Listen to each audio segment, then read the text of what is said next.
13h sur Europe 1 avec Pascal Praud. Vous réagissez au 01 80 20 39 21.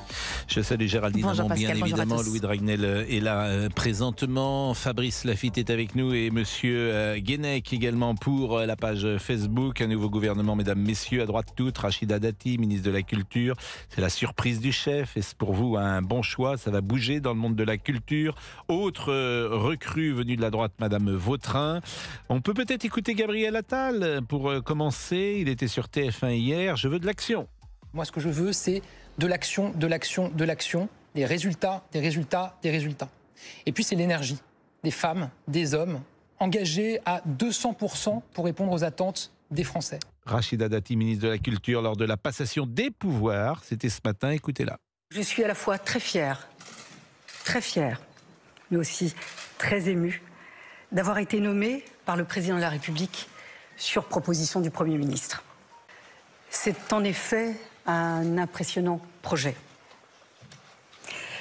Alors permettez-moi de dire que je sais personnellement, c'est d'ailleurs pour ça que ça surprend, permettez-moi de dire que je sais personnellement ce que je dois à la culture française. Chacun sait que j'aime me battre. N'ayez pas peur. Je serai donc toujours là pour défendre cette exception culturelle. Et puis il y a eu le discours des adieux de Madame Rima Abdul Malak. J'ose dire qu'il n'en finissait pas d'ailleurs. J'ose dire également que c'était assez prétentieux, mais ça lui ressemble peut-être. La malédiction de la ministre de la Culture, Madame Rima Abdul Malak. Je dois vous faire un aveu.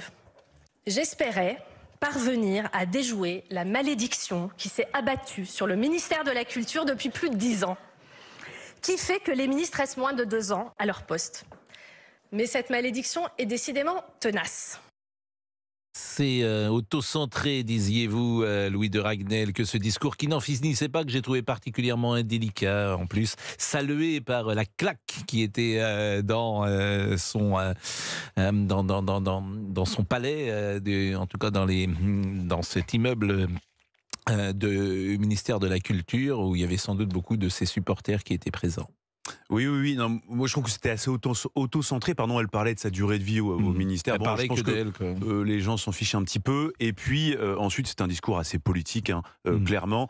Et ce sera intéressant, d'ailleurs, d'analyser la différence de discours entre celui de Rima Abdul Malak et celui de Rachida Dati. 2 salles, 2 ambiances, et pourtant, ils étaient au même endroit. Alors évidemment, il y a des auditeurs qui vont pouvoir réagir. Il y a beaucoup de réactions, Éric Ciotti, puisque Madame Dati est exclue des Républicains. Je vous propose de l'écouter, Monsieur Ciotti. Monsieur Ciotti, président des Républicains. J'ai appris la nomination de Rachida Dati, qui m'en a informé dans ce gouvernement avec tristesse. Elle a fait par là même le choix de quitter notre famille politique. J'ai de l'estime pour elle, mais bien entendu, je regrette ce choix qui est totalement incompatible avec sa place dans notre famille politique. Et naturellement, aujourd'hui, nous en tirons toutes les conséquences. Rachida Dati ne fait plus partie des Républicains. Même si tout le monde chez les Républicains n'est pas sur cette ligne, j'étais avec Franck Louvrier, qui est le maire de La Baule, qui lui n'est pas sur cette ligne. Il pense que les Républicains doivent effectivement recueillir la main tendue, disait-il, du président de la République. Autre réaction, elle m'intéresse. Franz-Olivier Gisbert, éditorialiste au Point. Il était invité ce matin de Romain Desarbres sur Europe 1 et sur CNews. Rachida Dati, c'est un personnage, c'est l'événement en fait. Vous savez pourquoi? Parce que c'est Cruella, le personnage de Disney. Elle est très drôle, elle est totalement défiltrée. On imagine déjà, on la voit déjà au Festival de Cannes balancer des horreurs. Et puis, c'est vrai que le monde Internet a de la mémoire. Rachida Dati, voici ce qu'elle disait le 21 juin 2021. C'était sur France Inter et elle parlait ainsi du mouvement En Marche. Mais c'est un parti de quoi? Moi, j'ai du respect pour les écologistes, même le Parti socialiste. Il est fondé sur une doctrine, une idéologie, des convictions. On a des positions. En Marche, c'est quoi? C'est des traites de gauche, des traites de droite. Des traites de gauche, des traites de droite. Non, mais c'est des gens qui ont trahi. Ou des traîtres? Non, mais c'est des gens qui ont trahi à gauche et des gens qui ont trahi à droite. C'est ça, ce parti. C'est un parti de traîtres. C'est ce que vous résumez comme ça. Regardez, c'est un peu dur, non? Non, c'est pas dur. C'est la réalité. Arrêtez de dire c'est dur. Quand on vous dit la vérité, vous dites c'est dur. C'est la réalité. Madame Dati est-elle une traître de droite? C'est une question qui lui sera certainement posée lorsqu'elle interviendra pour la première fois devant un média. Il est 11h11, nous sommes avec Louis de Raguenel. Appelez-nous, c'est vendredi. Qu'est-ce qu'on dit dans ces cas-là? Thanks God it's Friday. Thanks God it's Friday, Voilà. comme on dit dans les bureaux new-yorkais. New York Exactement, Times. on arrive ce jour-là un peu en... Je reconnais être un peu loin de tout ça. Mais oui, mais vous n'avez pas vécu à New York. Non. Ah, quel dommage, quel dommage. À tout de suite. Vous réagissez au 01 80 20 39 21. De 11h à 13h, c'est Pascal Prévost sur Europe 1. 01 80 20 39 21. Louis de Raguenel va être avec nous et c'est un Louis également qui va nous accueillir au standard. Bonjour Louis. Bonjour Pascal. Vous êtes ingénieur, vous habitez Tours. C'est ça. Vous avez quel âge Louis? 30 ans. 30 ans. Est-ce qu'on peut savoir de quel camp politique vous êtes? Vous êtes à droite ou vous êtes à gauche? Alors, j'aime pas beaucoup ces diminutifs de droite et gauche, mais je m'identifie comme un conservateur. Donc vous êtes un conservateur. La dernière fois, par exemple, à la présidentielle, vous avez au premier tour voté peut-être Valérie Pécresse. Alors, non, c'était la première fois d'ailleurs, et j'ai voté Éric Zemmour au premier tour. Ah oui, donc vous êtes effectivement plutôt à droite.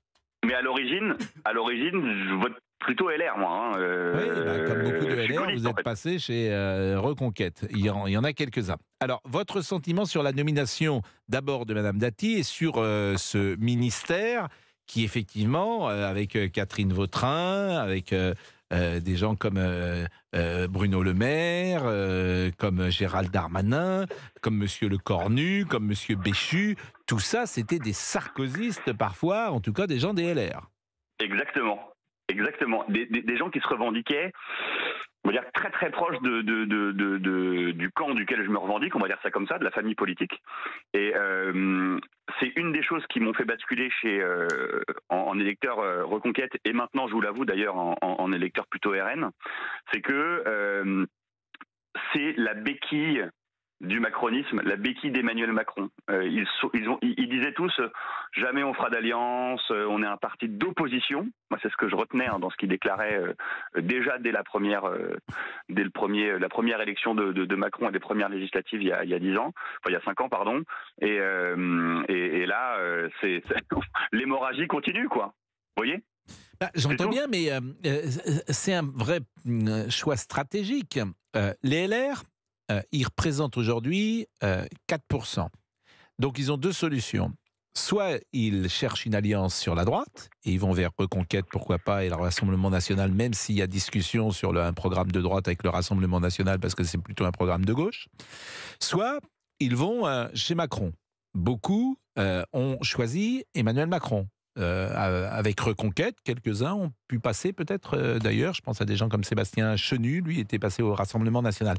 Mais s'il reste tout seul, et c'est ce que dit Franck Louvrier, maire de La Baule, les LR vont mourir. L'analyse de Louis de Raguenel.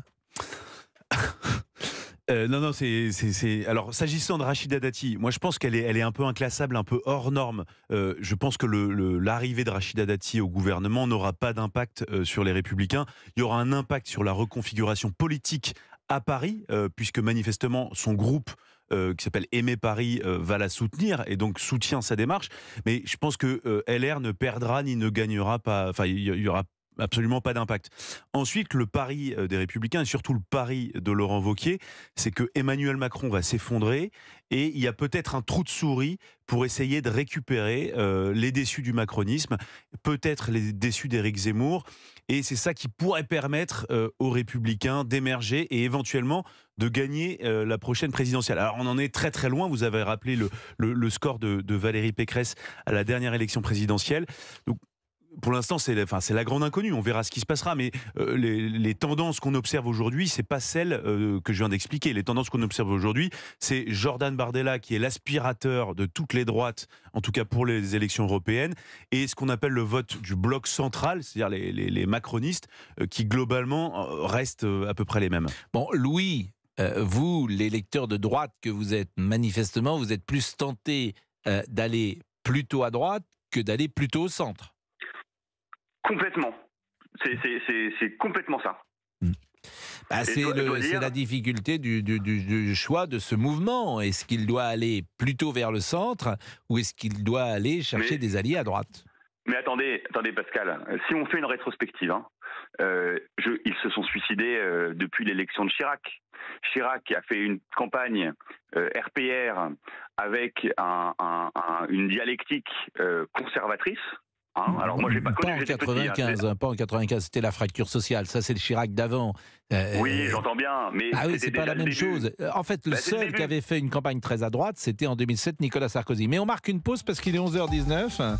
Vous pouvez bien évidemment nous appeler. On aura plein de sujets aujourd'hui, sujets essentiellement politiques. On parlera évidemment de l'éducation nationale également. Puis on essaiera d'être un peu plus léger dans la deuxième ou dernière partie de l'émission. Et vous appelez au 01 80 20 39 21. Le numéro est non surtaxé et la page Facebook Pascal Pro et vous existe aussi. Eh bien Louis, effectivement, on va le remercier grandement. Louis, qu'est-ce qu'on peut vous souhaiter pour cette nouvelle année qui commence en ce vendredi 12 janvier ? Écoutez, je vais être franc avec vous, la sainteté, c'est un peu notre objectif à tous et j'espère l'atteindre, peut-être pas cette année, mais enfin être sur le chemin. Voilà ce que je peux vous dire. La sainteté. La sainteté, ouais, soyons ambitieux. Soyons ambitieux. Mais vous avez envie d'être un saint, sérieusement ? J'ai envie, je l'espère. Mais c'est quoi un saint ? Un saint, c'est répondre complètement au chemin que Dieu veut pour moi. Voilà, je suis chrétien, donc c'est vraiment mon objectif de vie et chaque année, j'espère avancer un peu plus sur ce chemin-là, humblement. Je suis d'accord avec vous, mais alors c'est quoi être un saint, ce que veut Dieu de vous, comment le savoir d'abord, et puis c'est quoi c'est tellement vaste, forcément. C'est faire le bonheur autour de soi, c'est rayonner, c'est diffuser son bonheur, c'est être gentil, c'est être bienveillant. C'est quoi être un saint ? C'est plus que ça, Pascal. Je vais vous dire comment je le vis. C'est Dieu appelle chacun à faire quelque chose de particulier, ce qu'on appelle une vocation. Alors pour certains, ça va être prêtre, être moine, ceci, cela. Pour d'autres, c'est être père ou mère de famille ou être engagé dans l'associatif ou des choses comme ça. Donc il faut être à l'écoute, prier pour savoir, essayer de comprendre, demander des signes sur ce que Dieu veut pour nous. Et puis après, progresser vers cet objectif. Voilà. Au travail, a dit. Écoutez, au travail, a dit Emmanuel Macron. C'est peut-être au travail également pour la sainteté. C'est ce qu'il a dit au début du premier Conseil des ministres du gouvernement Attal au travail. Merci Louis, en tout cas, parce que c'est une belle ambition que de vouloir être un saint. Et puis, je ne sais pas si c'est une ambition que vous partagez, Louis Dragnel. Oui, sincèrement, oui. Ah, vous voulez aussi vous avez tous. Non, vous avez tous. Il faudrait que tout le monde essaye d'aspirer. Si vous voulez tous être des saints. Monsieur Boubouk, lui, c'est pas un saint, je pense. Je l'ai à peine salué d'ailleurs. Même pas du tout. Bonjour à tous. Comment ça va ? Ça va très bien. Ça va très bien, monsieur. Bon, qu'est-ce que vous pensez de ce nouveau gouvernement ? Oh, il est très bien. Moi, j'aurais rien touché. Là, c'est parfait. Monsieur Macron m'a écouté. Vous voyez ? Ça, c'est du commentaire politique. Ça. Nous sommes avec qui ? Monsieur Aubert. Julien Aubert, vice-président des Républicains. Il en reste quelques-uns. Bonjour Monsieur Aubert. Bonjour Pascal Pro. Bon, j'ai entendu des voix discordantes chez vous. J'ai entendu par exemple Franck Louvrier, maire de La Baule, républicain, proche de Nicolas Sarkozy, qui était assez virulent sur ceux qui, et notamment donc Éric Ciotti, qui critiquait l'attitude de Madame Dati. Il dit, qu'est-ce que vous voulez ? Vous voulez qu'on termine dans notre cabine téléphonique ? Ben non, le président de la République nous tend la main, donc on y va. Et puis j'ai entendu d'autres voix, évidemment Éric Ciotti, mais également Georges Fenech, avec qui j'étais sur le plateau de CNews, ancien des Républicains, qui disent non, c'est des débauchages, on ne va pas chez le président de la République, c'est pas une plateforme de travail qu'il propose, c'est juste des débauchages. Quelle est votre position à vous ? Et je rappelle que vous êtes vice-président des Républicains. Ma position, c'est celle qui a été défendue par Éric Ciotti. C'est-à-dire que je peux comprendre, si vous voulez, le coup tactique qu'a joué Emmanuel Macron. Je peux comprendre l'envie de Rachida Dati, que j'apprécie par ailleurs, de sécuriser ses chances à Paris. Je crois, si vous voulez, que la politique se grandit, d'avoir quand même des idées qui se matérialisent par des clivages. Donc, soit on est d'accord avec la politique d'Emmanuel Macron et on y participe, mais quand on a longtemps critiqué ce qu'il fait et à plusieurs reprises critiqué les alliances ou les débauchages qu'il avait pu faire, il est assez comique après de céder soi-même à la tentation et de devenir ministre D'autant qu'il n'y a pas de cohérence pour moi d'ensemble de ce que le président de la République veut faire. La cohérence, c'est simplement de répondre simplement à la demande du public, ou en tout cas de la France, et que la France penche à droite. On va marquer une pause, Julien Aubert, et on va se retrouver dans une seconde. Parce que moi, le sentiment que j'ai, c'est que si le président de la République vous appelle hier, vous serez comme les autres, monsieur Aubert. Vous irez prendre un poste de ministre. Je pense que vous vous trompez, monsieur Pascal. Oui, mais tout le monde dit ça. Mais puis tout le monde dit ça, et puis tout le monde se trouve des bonnes raisons lorsqu'il est appelé. Non, donc, moi, je voudrais bien. Mais j'entends bien. Mais comme vous n'avez pas été appelé, vous pouvez pas savoir. Non, parce qu'il vous dira, viens, et puis vous dira, oui, c'est peut-être une bonne chose de faire avancer mes idées. Vous avez une vision très cynique de la politique et de l'homme. Oui, je vous le confirme. Je vous confirme qu'effectivement, depuis que je suis la politique, je vois bien comment ça se passe. Il est 11h27, on revient tout de suite. Émilidez est là.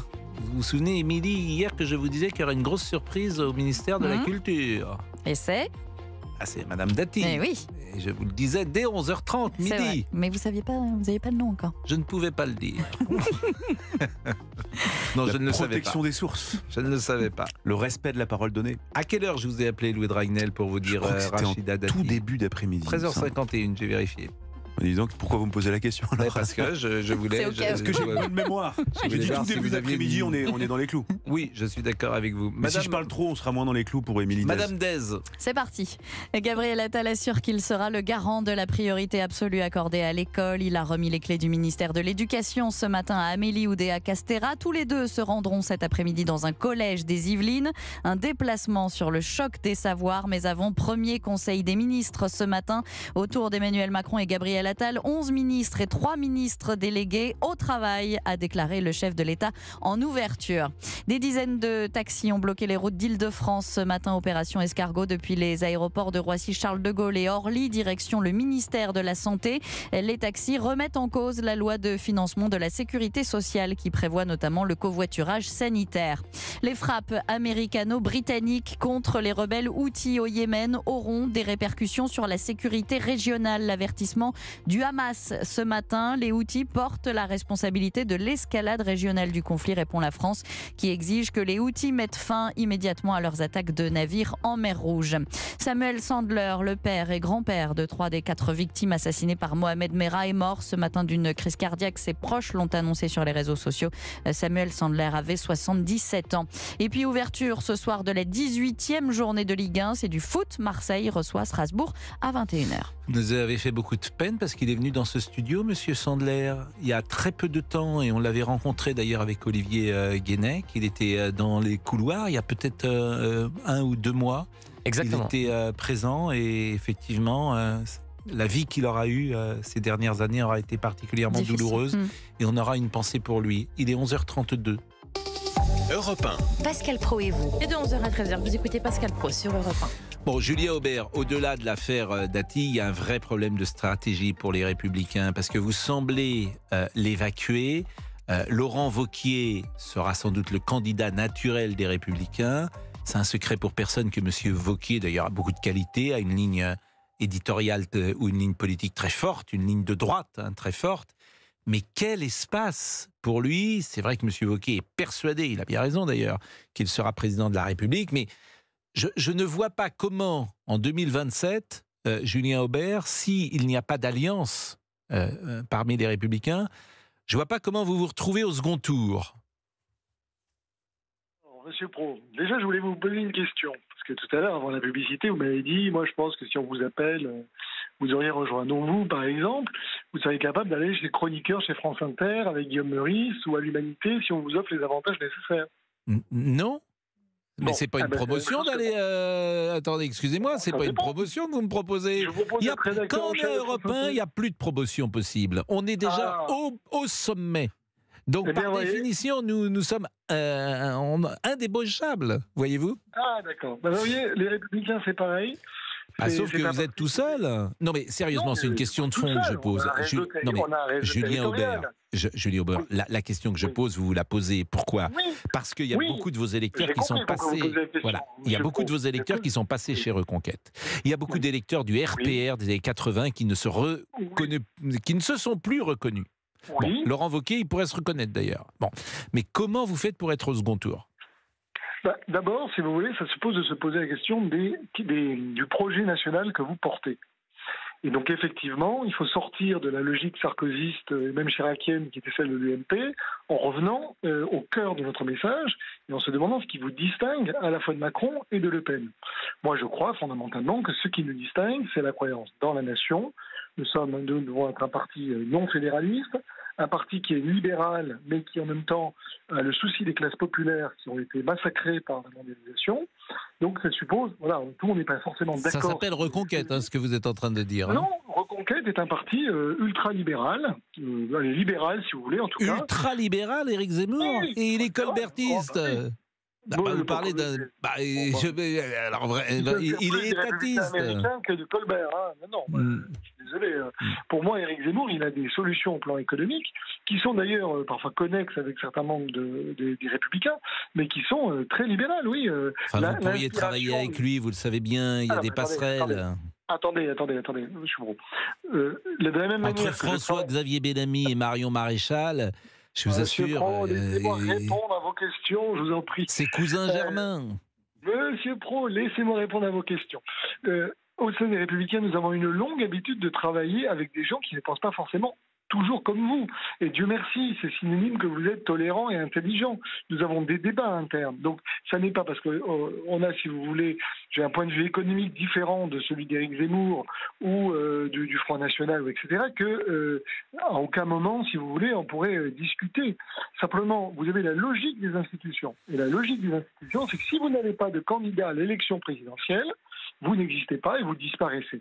Donc, les Républicains auront un candidat à l'élection présidentielle et donc toutes les questions de coalition ou d'alliance, contrairement à des pays qui fonctionnent avec des parlements élus à la proportionnelle, où vous avez besoin de coalition pour gagner le pouvoir et devenir Premier ministre, ça ne s'applique pas en France. C'est pour ça d'ailleurs que la logique d'Éric Zemmour n'était pas la bonne. C'est-à-dire qu'en réalité, soit vous avez un candidat dès le départ, et donc ce candidat, si je suis votre raisonnement, c'est Marine Le Pen. C'est-à-dire qu'en fait, on dit on va tous chez Marine Le Pen. Enfin, même sans parler des Républicains, d'abord, j'ai quand même quelques distinctions fondamentales avec Marine Le Pen, notamment au plan économique. Je pense qu'Éric Zemmour a des distinctions encore plus fortes. Voilà. Donc, ensuite, il y a le projet que vous portez. Le projet qui est porté par Laurent Wauquiez, qui est centré sur notamment le travail et la nécessité de ressusciter cette valeur dans un pays qui a quand même un peu tourné le dos ces dernières années. On le voit d'ailleurs sur le récent projet immigration. On préfère faire venir des gens de l'extérieur plutôt que de former nos chômeurs ou les Français qui sont au RSA. Je dirais, ce projet-là, il a son sens, et Laurent Wauquiez a sa personnalité, il a son expérience. Donc moi, je suis désolé, il ne fait pas pâle figure par rapport à d'autres candidats. Donc il n'y aura pas d'alliance, vous serez tout seul et vous présenterez un candidat au présidentiel, à l'élection présidentielle en 2025, a priori, qui sera Laurent Wauquiez. Et je maintiens ma question, qui n'en est pas une d'ailleurs, mais je ne vois pas comment vous arrivez au deuxième tour, mais peut-être les choses se changeront-elles. Parce que la politique, c'est pas une galette des rois. C'est pas un truc qui sort du four et ensuite vous découpez des pains. C'est ce que disait Jacques Chirac quand il était parti avec les 44 ministres en 1974 pour voter Giscard contre Jacques Chaban-Delmas. Bien évidemment.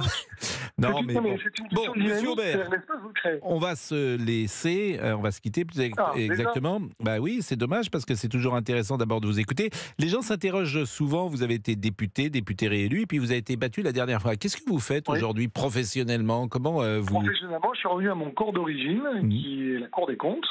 Et donc j'ai récupéré mon travail d'avant, qui était ma vocation initiale professionnelle. Eh ben merci en tout cas, monsieur Aubert. Et puis peut-être qu'on va vous appeler comme secrétaire d'État si le téléphone sonne, mais vous nous avez dit... Je refuserai. D'abord, vous ne savez pas si on m'a pas déjà appelé. Ah, est-ce qu'on vous a appelé?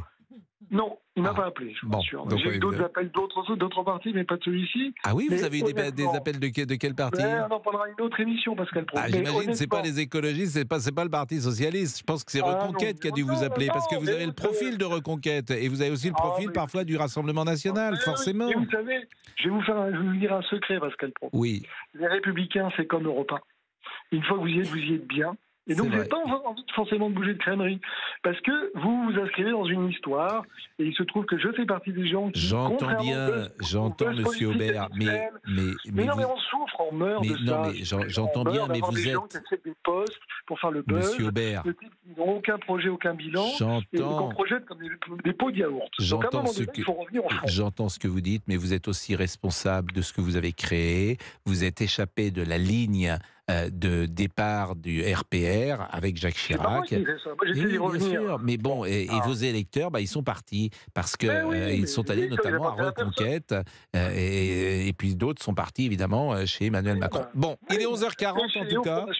Bon Et week-end. peut-être qu'un jour vous m'inviterez. Allez, Ah bon mais week-end. évidemment, et je vous bonne invite, année. mais moi je vous invite au contraire.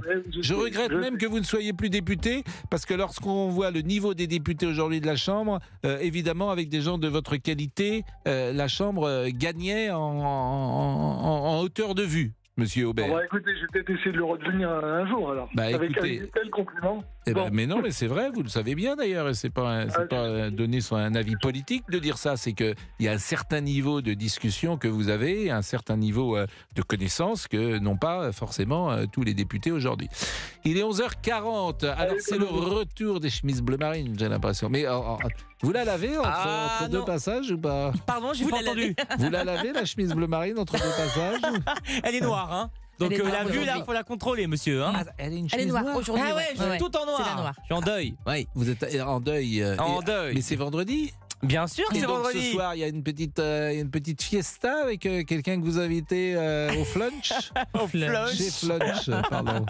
Ah bah j'ai pas les moyens de Louis de Ragnel, moi. Hein. Ouais, ouais. Non, non, non, mais ce week-end, non, vos malheureusement. invitations avec les filles. Qu'est-ce qui se Oh, passe mais ce arrêtez, week-end? qu'est-ce que vous dites ça veut dire quoi ce que vous dites là? Bah, ça veut dire que vous vous faites entretenir. Voilà ce que ça veut dire. Oh, En non, tout cas, bah, ça veut dire alors, que ça, vous avez- ça, je permets pas. ça veut dire que vous avez des oursins dans les poches.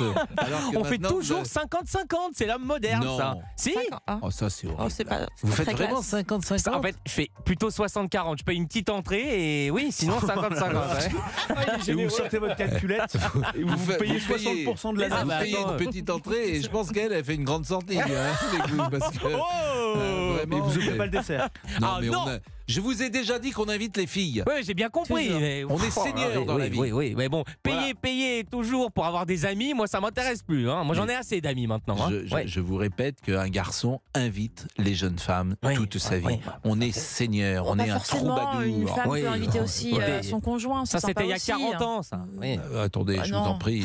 Et pourquoi il y a ce... Géraldine, pourquoi il y a ce nounours Je ne sais pas, je suis arrivée dans le studio, il Pourquoi était là. Je le dis, je suis très quand même... Une C'est blague le de nounours de Jeffab Sonia et- Mabrouk. Oui. Ah oui. Mais non, c'est dans le bureau. nounours. Mais pourquoi? Alors, je le dis pour les auditeurs, je ne sais pas si on le voit à l'antenne, il y a un On le voit. nounours, un gros nounours. Sur d'ailleurs. europe1.fr, vous pouvez le voir. Alors, Voilà. on a un panda qui nous écoute Oui. et qu'on salue, c'est vendredi. On a un Vous direz- ours maintenant, un âne. On a un âne, c'est effectivement, beau, qui est venu là, dans l'émission. le Oui, studio l'autre jour, et maintenant on a un nounours. En fait, Sonia On écoute Mabrouk d'où l'a volé, on l'a volé à Sonia Mabrouk. Voilà, vous avez Mais- toute l'histoire. Mais pourquoi elle l'a volé à qui, ce nounours? Elle l'a volé à l'entreprise, j'irai pas plus loin. Voilà. Elle est dedans. Comment il dénonce? Vous auriez vendu du beurre aux Allemands. ou- Bon. Il n'y a pas beaucoup de musique en revanche aujourd'hui, hein, Voilà. alors que c'est vendredi. On aimerait Ah, non, un peu mais de la musique qui illustre. Ah oui, mais on m'a dit. Les semaines de on- 4 jours. On a explosé le budget de droit d'auteur, faut faire très attention. Non mais vous rigolez là. C'est un mytho. Non, je rigole, je rigole. excuse. Allez. Parce que j'avais pas envie de bosser, c'est ça le truc. Oui, bah, c'est vendredi, mais le problème c'est que vous n'avez pas envie de bosser le lundi, le mardi, le mercredi, le jeudi. Donc, je vous connais. À tout de suite. Et parce que vous ne comprenez pas le sens de la politique, il faut servir ses idées si on vous tend la main. Bon, est-ce que ce gouvernement se droitise? Eh bien, Louis de moi, Ragnel. je lis partout que le gouvernement se droitise. Vous aussi, Pascal. Allez-y. Eh bien, moi, je pense qu'il ne se droitise pas. La raison pour laquelle il y a plus de ministres de droite, c'est simplement parce que Emmanuel Macron a compris que ces ministres qui étaient issus de la gauche globalement avaient du mal à gouverner, n'étaient pas loyaux, n'ont pas la culture du chef, et donc mécaniquement, il a voulu trouver Rachida Dati parce que c'est le feu d'artifice politique. Mais quand on voit par exemple la nomination de Catherine Vautrin à ce grand ministère social, la seule raison, le sens de tout ça, c'est qu'en fait, comme il n'y a plus personne à gauche qui est capable de gouverner, eh bien, il se tourne vers des gens de droite, parce que c'est des gens qui ont une vraie culture du gouvernement. Ça rejoint un peu ce que disait Julien Aubert tout à l'heure. C'est-à-dire que à droite, il y a une vraie culture historique de la pratique politique. Ceux qui, comme on dit, savent faire de la politique globalement, ils sont aujourd'hui des professionnels et ils ont été choisis plus parce que ce sont des professionnels que parce que ce sont des gens de droite. Et ils ont la culture du chef, de l'autorité. Oui.